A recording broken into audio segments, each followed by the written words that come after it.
पंतप्रधान नरेंद्र मोदी साहेब व आपले मुख्यमंत्री देवेंद्र भाऊ यांचे मी मनापासून आभार मानते।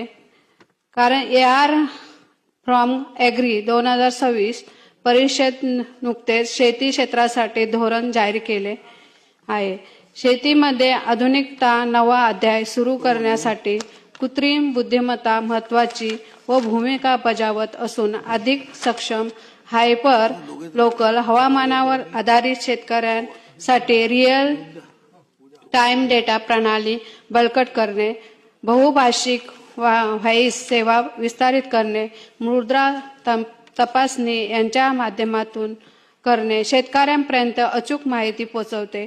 कृषी क्षेत्रात मोठी गुंतवणूक आणि तंत्रज्ञान क्रांती आणण्यासाठी जनरेटिव्ह आहे प्रभावी साधन असल्याने मत अनेक मान्यवरांनी व्यक्त केले।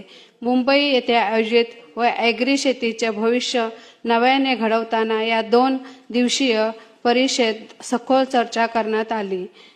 AI ही पर्यायी सुविधा नसून सल्ला वितर पुरवठा व बाजारपेठ प्रवेशासाठी मुख्य वितरण रचना बनली असून